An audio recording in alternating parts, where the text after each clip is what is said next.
आज हम लोग दो चर रैखिक समीकरण में दो समीकरण वाला ग्राफ को देखेंगे और बोर्ड एग्जाम में ऐसा क्वेश्चन बनाइएगा तो आपको 5 नंबर मिलेगा।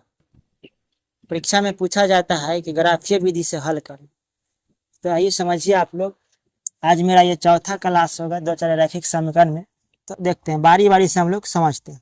इसमें दो को समीकरण है तो हम लोग लिखते हैं सॉल्यूशन में समीकरण समीकरण फर्स्ट से फर्स्ट कौन है इसमें, तो 2x प्लस 3y बराबर 12।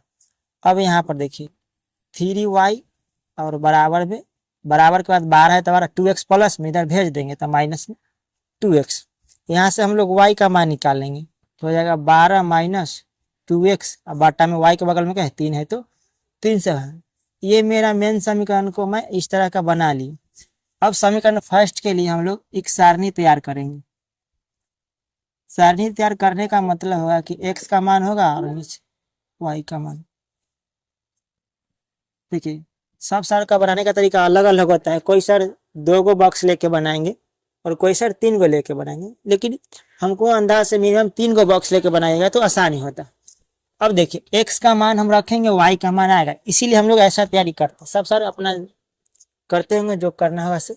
अब देखिए x का मान ऐसा रखना है ना यहाँ पे कि 3 से विभाज्य हो जाएगा। तो हमको ये बॉक्स में रखने से पहले चेक करना होता है। ये 5 नंबर का सवाल है, थोड़ा सही से देखिएगा।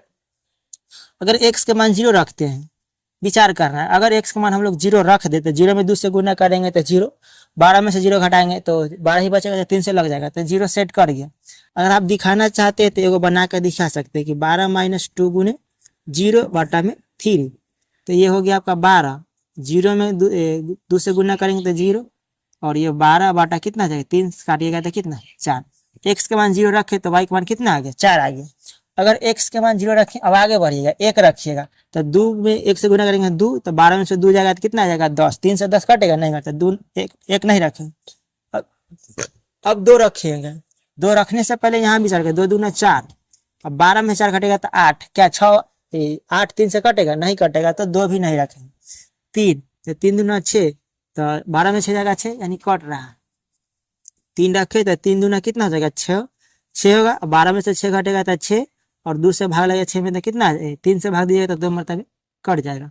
अब 3 रखना, 3 से आगे बढ़ेंगे 4 रखेंगे तो 4 दूना 8, तो 12 में से 8 करेगा 4, 3 से कटेगा नहीं करेगा 4 नहीं रखे। अगर 5 रखते हैं तो 5 दूना 10 और 12 में से 10 जाएंगे 2, तो 2 3 से कटेगा नहीं कटेगा तो 5 भी नहीं रख। अगर 6 रखते हैं तो 6 दूना 12, 12 में से 12 0, 0 में 3 से भाग देंगे तो ये सेट कर गया। अब देखिए फिर समीकरण सेकेंड से हम लोग इसी टाइप का बनाते हैं। सेकेंड कौन है इसमें, तो 2y और -1 बराबर x है। अब देखिए हमको x का मान y का मान चाहिए ना, तो 2 माइनस में 1 है तो उधर भेज देंगे तो प्लस में, इसीलिए y का मान कितना हो जाएगा x प्लस 1 और नीचे y आ जाएगा ये 2। इसके लिए भी हम सारणी बनाएंगे, इसके लिए भी हम लोग सारणी बनाएंगे x y 3 को बॉक्स। अगर देखिए x का मान ऐसा रखना है जो 2 से कट जाना चाहिए, तो x का मान 0 रखेंगे तो 0 में 1 जोड़ेंगे तो 1 ही होगा, नहीं होगा 1 रखेंगे तो आराम से कट जाए। अगर 1 रखते हैं तो 1 का 1, 1 प्लस 1 2 होगा, 2 में 2 से भाग कितना 1 आ जाएगा। अगर 2 रखिएगा तो 2 1 3 तो नहीं होगा, तो 3 रखिए तो 3 1 4, 4 में 2 से भाग देंगे तो 2, 4 रखिएगा तो नहीं होगा, 4 1 कितना हो जाएगा 5, 5 2 से नहीं काटेंगे इसीलिए क्या रखिएगा 5 रखिए, तो 5 1 6, 6 में 2 से भाग देंगे तो 3 आ जाएगा। देखिए दोस्तों आप यह कि अगर दशमलव में आ जाता तो दशमलव में भी आएगा, लेकिन कठिन होता है बनाने के लिए। हम लोग तो बना ही देंगे लेकिन स्टूडेंट को थोड़ा दिक्कत हो जाता है, इसीलिए हम लोग दशमलव में नहीं रहते। अब देखिए फर्स्ट को देखना है और ये सेकेंड को देखना है। अब इसको हम लोग नहीं देखें, देखिए 3 और 2 इसमें भी मिल रहा है, 3 और 2 इसमें भी मिल रहा है, तो x का मान 3 हो जाएगा, y का मान 2 है। लेकिन ऐसे नहीं बनाना है, ग्राफ बना के आपको बताना है। तो आइए हम लोग ग्राफ देखते हैं। देखिए दोनों ग्राफ में देख रहे हैं तो प्लस वाला ही है, माइनस एक भी नहीं है, तो आप प्लस वाला दोनों अक्ष को लेके बना सकते हैं। आइए देखते हैं हम लोग ग्राफ। ये ग्राफ कॉपी में बनता है ग्राफ, लेकिन यहाँ भी हम लोग आप समझने का कोशिश कीजिएगा और जहाँ तक होगा वहाँ तक हम लोग बनाते हैं। देखिए ये मूल बिंदु होता है और ये x होता है और ये x डैश होता है, माइनस में होता है, ये प्लस में होता है, ये माइनस में होता है। हम लोग नंबरिंग करेंगे तो नंबरिंग करेंगे 1 और यहाँ हो जाएगा 2, यहाँ हो जाएगा 3, यहाँ हो जाएगा 4 और यहाँ हो जाएगा 5 और यहाँ हो जाएगा 6। इधर आइएगा तो माइनस में 1, माइनस में 2, माइनस में 3, माइनस में 4। माइनस वाला तो है ही नहीं कोई बॉक्स में, माइनस की जरूरत है तो नहीं है। इधर आइए तो 1, इधर 2, इधर 3, इधर 4 और इधर 5। इधर आइएगा तो माइनस में 1, माइनस में 2, माइनस में 3, माइनस में 4। देखिए हम लोग नंबरिंग कर लिए। पहले फर्स्ट समीकरण का खींचते हैं, उसके बाद सेकेंड वाला क्या है। देखिए x का मान 0 है, y का मान 4, तो दोनों के लिए ये मूल बिंदु 0 होता है, लेकिन y का मान कितना है 4 है, तो y के 4 पड़ जाएंगे। यहाँ पे पेंट कर देना है इसे। अब देखिए x का मान 3 है, y का मान 2 है, तो x का मान 3 है यहाँ है और y का मान 2 है यहाँ। देखिए तो y का मान 2 यहाँ है और x का मान 3 यहाँ है, तो y जो है 2 वो अपने रास्ते बढ़ेगा ऐसे, और x का मान जो 3 है वो अपने रास्ते इससे बढ़ेगा, अपने रास्ते पर बढ़ेगा। एक समय आएगा जो दोनों एक जगह आके मिलेगा। देखिए ग्राफ कॉपी में बनता है तो बनाना आसान पड़ता है, इसमें थोड़ा तो डॉट डॉट करके ही दिखाएंगे। देखिए अब x का मान 6 है तो x का मान 6 ही यहाँ है, y का मान 0 है। हम बोले थे कि दोनों के लिए ये 0 होता है, लेकिन x के मान 6 है तो यहाँ हम x के 6 पर दिखाएंगे। अब पिछले क्लास में बोले थे कि अगर ये तीनों बिंदु एक ही रेखा में आ जाए तो ये ग्राफ सही होगा, अगर एक ही रेखा में नहीं आए तो ग्राफ गलत होगा। ये तो बुक नहीं है तो हम कैसे भी करके मिला ही देंगे, लेकिन ये बनता है, दिक्कत होता है, लेकिन ये थोड़ा सा दिक्कत हो जाता है। बना दिए। अब बिंदु लिखेंगे, x का मान 3 और y का मान 2। x का मान लिखेंगे पहले तो 0 और y का कितना है 4। यहाँ x का मान लिखेंगे पहले 6 और y का कितना है 0। यह कौन सा समीकरण के था, समीकरण भी लिखना होता है। तो कौन सा समीकरण था, फर्स्ट समीकरण था, तो लिख देंगे, इस पर लिखना होता है।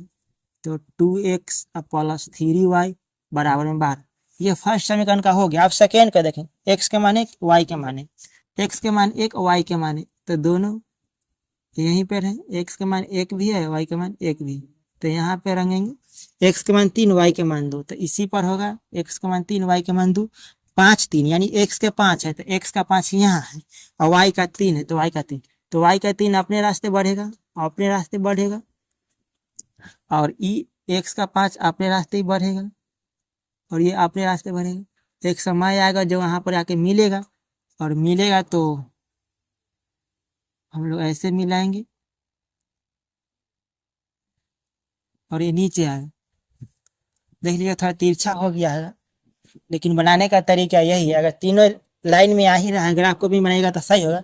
और इसका जहाँ पे कट छू रहा है वहां लिखेंगे, तो x के मान 5 और y के मान 3। ये तो लिखा हुआ है यहाँ 1 1। ये कौन सा समीकरण का है, दूसरा समीकरण है। दूसरा समीकरण को हम लोग लिखेंगे 2y - 1 बराबर x, लिख दिए दोस्तों। ये 5 नंबर के थोड़ा लॉन्ग होगा ही। अब देखिए इसमें कैसे होता है, लिखेंगे कि चूंकि दोनों रेखा का कटान बिंदु, दोनों रेखा का कटान बिंदु एक ही है जो x अक्ष को, दोनों रेखा का कटान बिंदु दोनों यहाँ पर कट रहा है ना, तो दोनों रेखा का कटान बिंदु एक ही है जो x अक्ष को क्या पर काट, x अक्ष को 3 पर एवं y अक्ष को क्या पर काट रहा है, 2 पर काटती है, 2 पर काटती। इसीलिए लिखे कि हल, जहां पे काट रहा है x के मान हो जाएगा आपका 3 और y के मान हो जाएगा 2। यही होगा आपका। इतना करने का आपको 5 नंबर मिलता है बोर्ड एग्जाम। अब देखिए शुरू में कहे थे कि ये वाले सारणी में x के मान 3 मिल रहा है, y के मान 2, इसमें भी 3, y के मान 2, तो यहाँ से भी आप डिसीजन ले सकते हैं कि x के मान 3 होगा, y के मान 2, लेकिन ग्राफ बनाकर ही आपको बताना होता है। तो इतना करने का आपको, इतना प्रोसेस करने का आपको 5 नंबर मिलता है। तो आज भर इतना ही रहने देते हैं, मिलते हैं नेक्स्ट वीडियो में।